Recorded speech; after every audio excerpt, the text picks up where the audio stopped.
코로나19 방역 조치가 완화되면서 여행 수요도 급증하고 있습니다. 그간 텅텅 비었던 공항이 쉬고 있던 비행기가 다시 활력을 찾았습니다.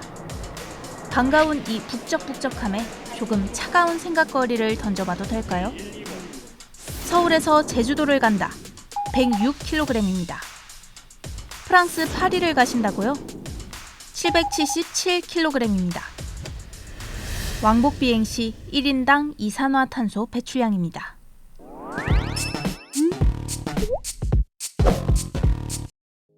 항공업계는 전 세계 탄소 배출량의 2%에서 3% 정도를 차지하고 있습니다.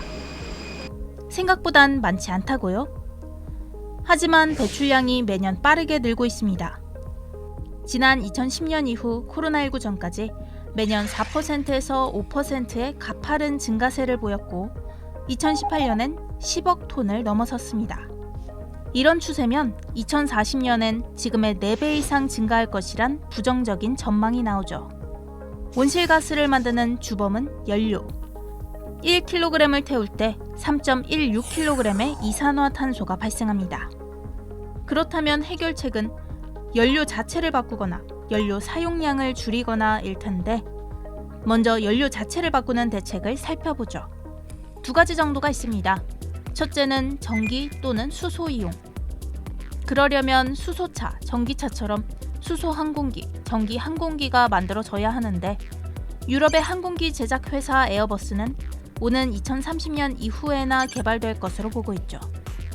또 다른 한 가지는 석유가 아니라 다른 원료를 사용해 연료를 만드는 방법입니다. 이건 이미 유럽, 미국 등을 중심으로 시행 중입니다. 친환경 연료, 지속 가능한 항공유, SAF라고 불립니다. 이건 폐기가 불가피한 유기물을 가공해서 만듭니다. 원료의 범위를 좀 더 확대하면 폐식용유, 폐목재, 심지어 도시 쓰레기까지도 가능합니다. 지속 가능성의 핵심은 탄소 순환입니다. 화석 연료를 이용을 했을 때는 땅속에 가만히 있던 탄소 덩어리를 우리가 끄집어내서 공기 중으로 내보내는 활동이기 때문에 그거는 대기 중의 온실가스 농도가 증가하는 요인이라고 보시면 될 것 같습니다.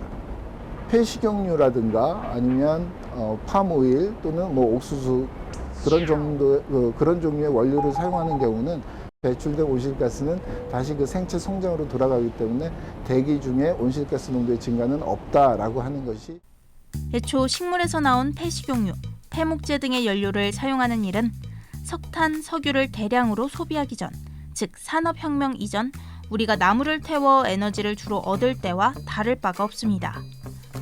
식물을 태울 때 나오는 온실가스는 그 식물이 대기 중의 이산화탄소를 광합성에 쓰고자 흡수했던 것입니다. 대기 중 이산화탄소 농도는 가감없이 일정하게 유지되죠. 자연스러운 탄소 순환 과정이 되는 겁니다. 플라스틱 쓰레기 같은 폐기물을 원료로 하는 경우도 마찬가지입니다. 폐기물은 이미 화석 연료로서의 기능을 다 했고 또한 그것이 이제 버려지게 되면 환경에 다른 오염원이 되기 때문에 그런 폐기물을 이용을 해서 바이오 항공유를 만들면 또한 온실가스 증가에 영향을 미치지 않는다라고. 물론 폐식용유, 폐기물 등으로 지속 가능한 항공유를 만드는 과정에서 또 다른 온실가스가 추가로 발생하는 일은 불가피합니다. 그래도 처음 원료에서 최종 제품 생산까지 전체 과정을 다 계산하면 지속 가능한 항공유가 기존 항공유 대비 65%에서 90%의 온실가스 배출 저감 효과가 있습니다. 이런 친환경 연료, 좋기는 한데 문제는 가격입니다. 기존 항공유보다 3배에서 5배 비싸서 조금씩 섞어 쓰는 정도인데 항공산업을 비즈니스 측면에서 현실적으로 바라본다면 아직 연구가 많이 필요합니다. 이번엔 연료 사용을 줄이는 방법을 볼까요?